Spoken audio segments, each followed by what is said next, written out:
특별한 분을 모셨습니다. 경기도 평택에서 에바다 장애인 종합복지관 관장을 하시면서 사회복지법인 에바다 복지회 이사도 하고 겸임하고 계셨던 분이죠. 그런데 에바다에서는 실제로 사실 좀 기분 나쁜 표현이 지금 쫓겨나갔어요. 그런 분이 서울시에 오셔서 서울의 좀 비리 시설 재단 사회복지법인 거기에 임시이사로 임시이사로 그다음에 그 임시이사회에서 이사장으로 선임되셔서 아주 정말 엄청난 일을 저지르고 계십니다. 이승원 사회복지법인 인강재단 이승원 이사장님. 네, 안녕하십니까. 이렇게 소개하면 되나요? 안녕하세요. 예, 뭐, 예. 대충 소개가 맞아요? 예, 그런 것 같습니다. 예. 우선 뭐, 에바다 얘기는 나중에 하기로 하고, 다른 기회에. 제가 이제 이승원 이사장님을 찾아뵙게 된 것은, 에바다에서도 특수학교가 있잖아요. 사회복지법인에. 네. 그 인강재단에도 특수학교가 하나 있었어요. 네. 근데 이사장을 맡으시고 나서 그거를 서울시 교육청에 기부 체납을 하시면서 공립화 하시더라고요. 네네. 그걸 보고 깜짝 놀라서 예. 그 얘기를 꼭 한번 듣고 싶다. 아, 예. 네, 어떻게 그런 생각을 했으며 에바다에 있을 때는 왜 그런 생각을 미처 못했는지 우리가 저도 책임이 좀 있는 것 같긴 하지만 이런 얘기를 한번 듣고 싶었습니다. 네네. 네. 일단은 뭐, 제가 인강 재단 이사장으로 된 거는, 네. 어쨌든 이제 워낙 비리하고 네. 인권 문제가 이제 심각했기 때문에 네. 서울시에서 이제 그 당시에 이제 구재단, 네. 임원진 전원 해임 명령을 하고, 네. 그 다음에 임시이사회를 따로 진행을 해서 네. 거기에서 새로운 공익이사들을 다 선임을 한 거예요. 예. 정이사를 선임할 때 오신 그렇죠. 거군요. 예. 그래서 예. 이제 그렇게 해서 이제 공익이사로 들어가서 공익이사로. 이사장으로 이제 선출이 됐던 거고요. 네네. 그 이제 2015년 9월 달에 그렇게 됐고, 예. 2015년 9월. 예, 예. 벌써 한 6년 가까이, 그렇죠. 5년 만 5년 넘었네요. 그죠. 예. 그리고 이제 말씀하신 인강학교 공립화 문제는 네. 초기에는 내부에서는 인강학교 공립화에 대한 이야기가 없지는 않았습니다. 근데 활발하게 진행되지는 않았었고요. 예. 예, 그게 왜냐하면 이제 사실 이제 공립화를 시킬 때 네.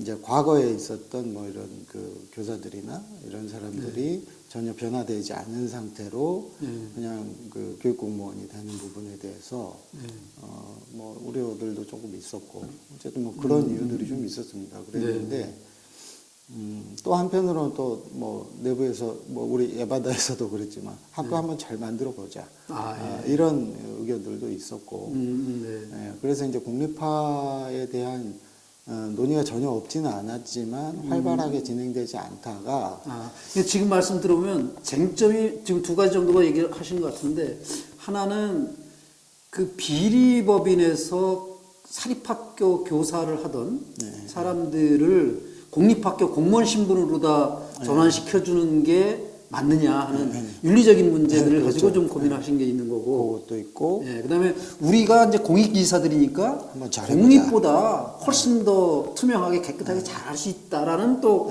그런 생각들을 하시고. 그런 생각들도 있었고. 네. 그랬었는데 이제 그래서 2016년도에 사실 이사회에서 공모해가지고 교장도 새로 뽑고 학교를 조금 바꿔보려고 뭐 이제 했던 게 있었어요. 없지는 않았어요. 근데 이제 근데 쉽지 않았어요. 교장 한 명 바꾼다고 해서 그렇죠. 어떤 흐름이나 이런 것들이 바뀌는 게 아니고 그다음에 이제 개별 교사들의 문제도 있지만 좀 구조적인 문제도 같이 있는 거라서 결국에는 2018년 10월 달에 그 사회복무요원이 장애 학생 폭행한 사건이 발생했죠. 네, 예. 그게 이제 굉장히 사실 좀 가슴 아픈 일이었는데요. 예. 어쨌든 학교가 교장과 교사들의 어떤 그 알력 싸움 속에서 여러 가지 좀 불안정한 상태에서 그런 사건이 터진 거예요. 네, 그래서 이제 이사회에서 즉각적으로 그 당시에 이제 논의를 했고, 네.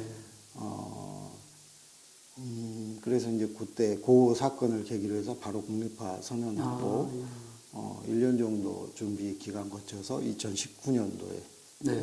9월 달에 이제 국립도서학교로 개교하게 된 거죠. 그게 지금 이제 그 평택대학교 그 손재원 교수님 같은 경우는 평택대학교가 사립이니까 네. 이 대학교를 국립화를 하고 싶은데 국립화로 직접 가지는 못하고 국립대 법인 서울대학교처럼 서울대학교도 옛날에는 국립대학교였는데 그냥 국립대학교 법인을 만들어서 내리고 이거는 이제 국립이 그 법인으로 간 거고 인천대학교는 옛날 그 비리가 좀 있던 사립이었는데 그게 인천 시립을 거쳐서 아마 그 국립대 법인으로 간 것 같아요. 국립대 법인으로. 그래서 평택대학교도 지금 그런 모델을 생각하고 계시더라고요. 그래서 말씀을 드렸더니 서울시 교육청에 자료 요청을 좀 해보고 싶다고. 그리고 그래서 거기를 좀 그 대학도 이런 모델을 좀 생각하고 있는 거거든요. 근데 사회복지법인에서 먼저 지금 인강재단보다 먼저 한 데가 있다고요? 어디 프리엠? 그거는 이제 탈시설. 탈시설이고. 그 사립 특수학교를 네. 법인이 자발적으로 공립화시킨 케이스는 우리가 아마 처음이고 아직은 뭐 마지막일 것 같아요. 아직은 사례를 못 본 것 같아요. 못 본 것 같아요. 그죠? 네, 제가 이제 비슷하게 그 예전에 들었던 게 전주 쪽에 아마 비슷한 사례가 하나 있었는데 그때는 이제 학교를 아예 폐쇄 쪽으로. 그다음에 광주 인학교도 폐교를 했고 아마 그랬던 걸로 알고 있습니다. 네. 이렇게 그래요. 이제 그런 사례는 많이 들은 것 같아요, 정말. 대부분 이제 폐교되거나 그렇죠. 뭐 이제 이런 경우인데 저희 어쨌든 그런 결정을 했었죠. 그 과정에서 아까 같은 쟁점들 두 가지만 아니고 더 있었을 테지만 그 이사회 논의 과정에서 어려웠던 점 같은 거 없어요? 이사회 논의 구조에서 어려웠던 점은 없어요. 이사들은 아마 이제 그게 사실은 공익이사들이었기 때문에 저는 가능한 결정이었다라는 공익이사들이 생각을 좀 하고요. 그래서 뭐 이사회 내부에서 그걸 가지고 뭐 갑론을박하거나 그러지는 않았고요. 어쨌든 그 피해 당한 학생이 고통을 받았던 것들을 우리가 좀 뼈저리게 느끼고 대부분 취지에는 좀 공감을 하셔서 바로 결정을 할 수 있었고요. 학부모님들이나 교사들이나 뭐 이런 사람들의 반응, 동문회나 뭐 이런 거 있을까요? 뭐 여기는 동문회라는 것까지는 사실 뭐 특수학교라서 없고 이제 부모님들은 사실은 그 당시 이제 그 폭행 사건 자체에 굉장히 분노해 있었던 상황이었는데 이사회에서 그래서 이제 그 부모님들 전체 총회를 할 때 제가 참석을 했어요. 그래서 인강학교를 국립화 시키겠다라고 했을 때 굉장히 이제 사실 분노에 차 계셨었는데 그 발표가 나오니까 굉장히 환영을 해주셨죠. 부모님들도. 그래서 부모님들도 공립도 비리가 없는 건 아니겠지만 그 이런 사회복지 법인을 운영하는 그 비리재단에서 운영하던 그런 특수학교의 비리에 비하면 공립은 뭐 비리도 아니죠. 실제로 비리도 거의 없고 사실. 왜 이거를 공립을 시켰느냐라는 것과 관련해서 이제 제가 가졌던 고민은요. 우리나라에 굉장히 많은 학교들이 있는데 유일하게 특수학교만 사회복지법인 운영을 하고 있습니다. 학교법인도 아니고. 그렇죠. 학교법인도 아니고 사회복지법인이 하고 있어요. 그리고 이 구조를 이렇게 보시면 네. 특수학교가 있고 예. 장애인 거주시설 옆에 하나 있고 예, 예. 뭐 인하학교, 에바다 다 똑같은 구조잖아요. 네, 네, 네. 예, 그리고 이용시설 하나 놓고 아, 그 안에서 뺑뺑 도는 거예요. 일생을. 완전 폐쇄네요. 그렇죠. 정말. 예, 아, 그 안에서 뺑뺑 도는 거예요. 네. 그래서 사실은 장애인들이 어릴 때부터 이렇게 분리된 구조에서 예, 예. 교육받는 이런 구조가 하나가 문제가 있다라고 네, 생각을 네, 했고 또 이제 사회복지법인들이 교육에 대해서 잘 모르잖아요. 네, 그렇죠. 근데 사실 교육 중에서도 가장 어렵고 네, 네. 섬세하고 이런 게 이제 특수교육인데 예, 그거를 사회복지법인이 맡고 있는 거죠. 예. 저는 사실은 그 구조는 장애인들에 대한 교육이 포기된 거다. 저는 그렇게 봤어요. 물론 교육청이 관할을 하지만 그 전문적인 어떤 교육 역량을 갖추지 않은 사회복지법인이 네. 교사들 뽑아서 운영하면서 네. 거기에서 각종 비리가 생기고 이런 것들이 어떤 구조적인 문제가 좀 있다. 이런 게 하나가 있었고요. 네. 사립학교의 특성상 교사들이 정년할 때까지 하여간 그 교사들이 그대로 있잖아요. 예, 예. 근데 이 사립학교는 또 특수한 게 초, 중, 고등학교가 다 같이 있어요. 전공과까지. 아, 맞아요, 맞아요. 예. 예. 예. 유치원 생기는 건 또 유치원도 한 대 붙여. 유일하게 특수학교만 그렇게 돼 있습니다. 네. 그 안에서 벗어나지 못하는 네, 거죠. 네, 자, 그렇게 되면 아이를 맡기는 부모 입장에서는 교사한테 매일 수밖에 없는 네, 거죠. 그러네요. 예. 한 번 잘못 보이면 정말 뭐. 그렇죠. 예. 평생 가는 네, 네. 그렇다고 이 학교를 떠나면 다른 대안이 없죠. 쉽지도 않고. 네. 그래서 사실은 부모님들의 입장에서는 사실은 교사와의 관계에서 자기 목소리를 잘 낼 수 없는 네. 그런 한계적인 그런 구조들. 사실은 그런 어떤 구조. 그래서 첫 번째는 굉장히 사회와 분리시켜 놓은 구조. 일반 어떤 비장애인들의 교육 과정과는 분리시켜 놓은 이런 구조. 그 다음에 평생을 이 복지법인의 이 사이클 안에서 돌아야 되는 이런 구조. 그 다음에 그 학교와 그 장애인 보호자 또는 장애인 당사자와의 관계 이런 부분에 있어서 이건 좀 구조적인 문제다. 그래서 사실은 비리가 발생하는 어떤 그 특수학교 비리, 뭐 시설비 가보면 똑같이 다 세팅이 돼 있거든요. 붕어빵 찍어놓은 것 같이 그렇게 돼 있어요. 그래서 시설에서 생활하다가 생활하면서 학교 갔다 학교라고 바로 옆에 그 학교라고 갔다 오고 그렇게 다니고 좀 크면은 뭐 전공과 갔다가 뭐 이용시설 조금 이용하다가 그냥 뭐 평생 그 안에서 사는 거죠. 이 구조를 깨 나가는 것이 중요하다 좀 그런 판단이었어요. 와. 그냥 늦었지만 박수 한번 치고 그 매스컴을 통해서 사실은 보고서 놀래가지고 한번 전화 한번 했었잖아요. 그게 가능하다구나 이런 생각을 했고 저는 이제 그 아까 얘기했던 그 학교와 그 에바다의 경우에 농아원이 시설이죠. 그렇죠.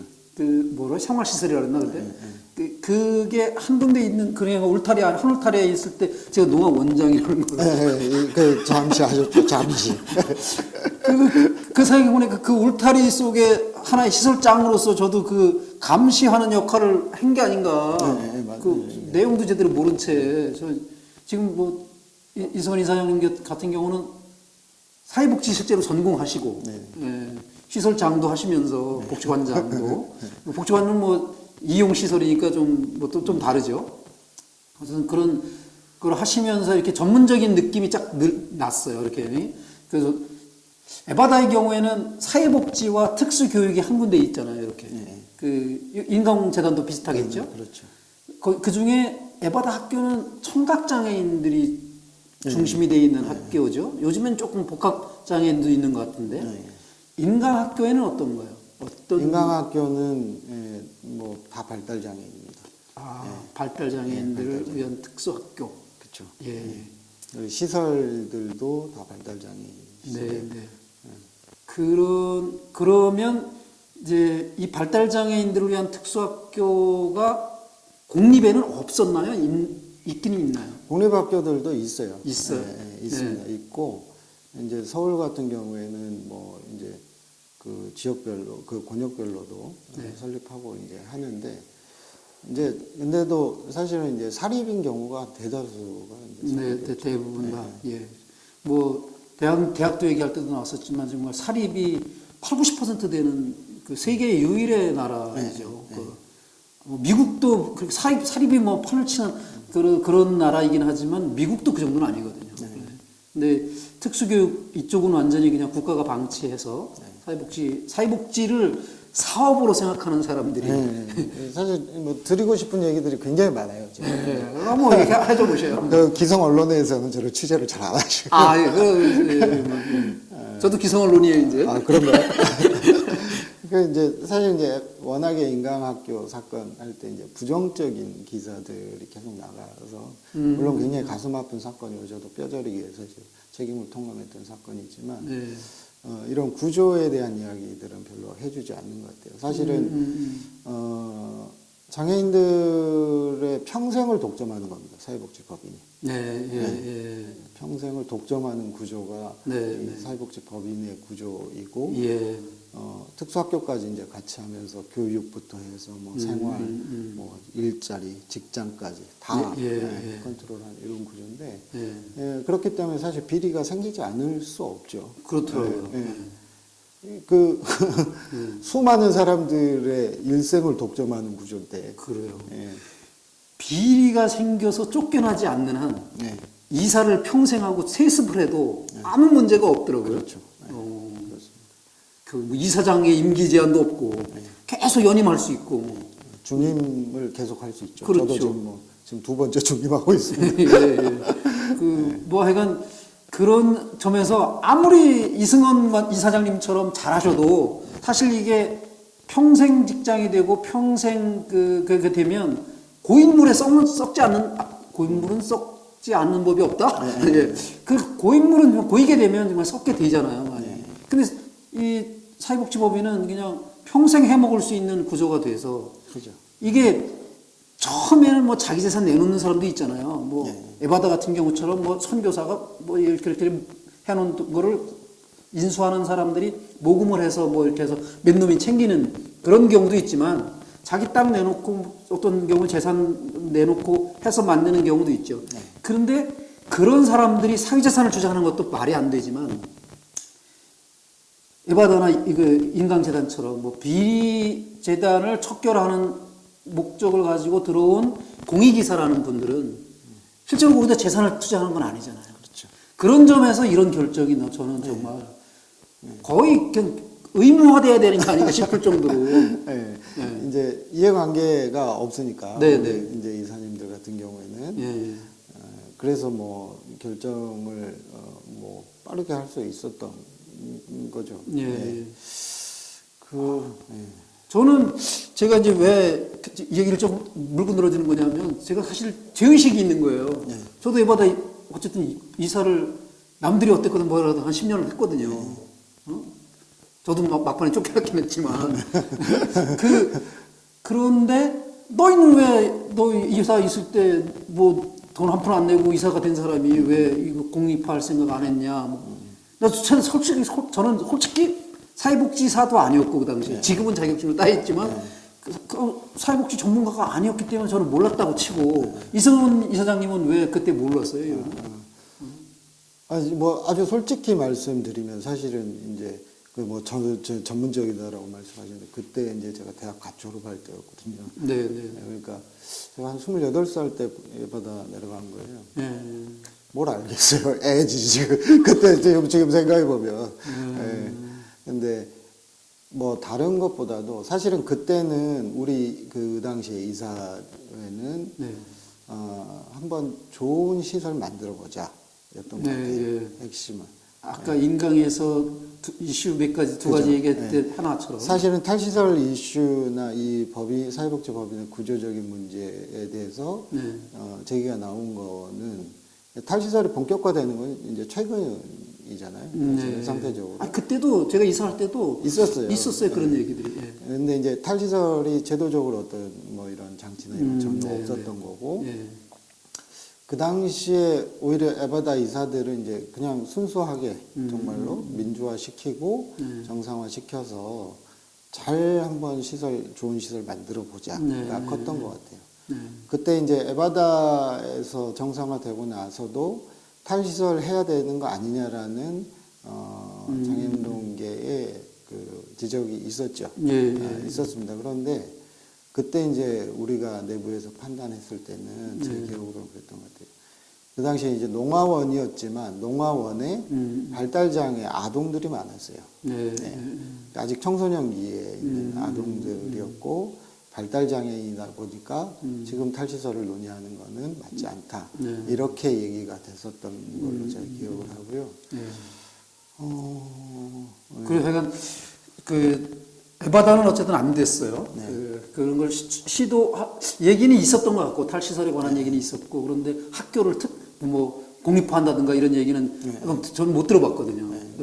그 생각을 안 했죠 그때. 에바다 학교 공립화는 사실은 생각을 안 했죠. 그러니까 그때 고민했던 여러 가지 지점들이 물론 에바다 학교 공립화 이야기도 장애운동계에서 얘기 안 했던 건 아니에요. 있었어요. 있긴 있었어요. 근데 이제 그 당시에 우리가 뭐 공대위나 이사회에서 이야기를 할 때 우리가 공공성에 대해서 잘 생각을 해야 된다. 그러니까 이게 꼭 말장난 같긴 하지만 사실은 평택시가 이때까지 에바다를 완전히 방기하고 비리재단 편들어주고 이렇게 했는데 여기에다가 이 재단을 공립화라는 이름으로 평택시에도 넘기는 건 아닌데. 그러니까 아니 시든 어쨌든 이 공공에 그렇죠. 공공을 못 믿겠다. 이 관공서들이 과연 얼마 정도의 공공성이 있냐. 오히려 그 시민사회에서 이렇게 구성된 이 이사회가 더 공공성이 있는 거 아니냐. 사실 이런 이야기들 뭐 이런 여러 가지 이야기들이 있으면서 그리고 이제 그 당시에 또 우리 그 당시에 뭐 해리집 선생님들이나 이분들의 열정이나 이런 것들이 또 있었기 때문에 아마 그래서 이제 그냥 갔던 것 같아요. 그래요. 하여간 이거 인강재단에 소속돼 있던 한 특수학교가 이제 서울시 교육청으로 넘어가는 쾌거를 이루신 이거는 아마 역사에 길이 남을 것 같아요. 이게 하여간 대학도 오늘 보고 싶어 하니까 이 사례를 좀 널리 퍼뜨렸으면 좋겠다는 생각이 들었고요. 그리고 이승원 이사장님 이거 가지고 한번 인터뷰 하자고 얘기했을 때 탈시설 얘기 한번 해보고 싶다고 그래서 탈시설 지금 여기가 우리가 온 곳이 탈시설을 하고 선 그 장소예요. 그래서 그 이야기는 다음 꼭지로 꼭 다시 한번 출연해 주시길 바라고. 그래요. 이승원 이사장님 혹시 시청자분들께 그래도 이승원 이사장님 보고 이거 영상 보시는 분들 계실 테니까 평택에 또 뭐 인터넷이니까 또 뭐 전국에서 다 보지만 이승원 이사장님을 아시는 분들께 구독 요청해 주시고 내가 출연했는데 감히 니들 구독 안 할까 이런 거. 뭐 제가 얼마나 영향력이 있을지 모르겠지만 저도 이렇게 좀 보는데 여러 가지 다양한 이야기들 많이 들려주시는 것 같습니다. 꼭 구독 신청 해주시기 바랍니다. 감사합니다. 고맙습니다. 지금까지 사회복지법인 인강재단의 이승원 이사장님이었습니다. 고맙습니다.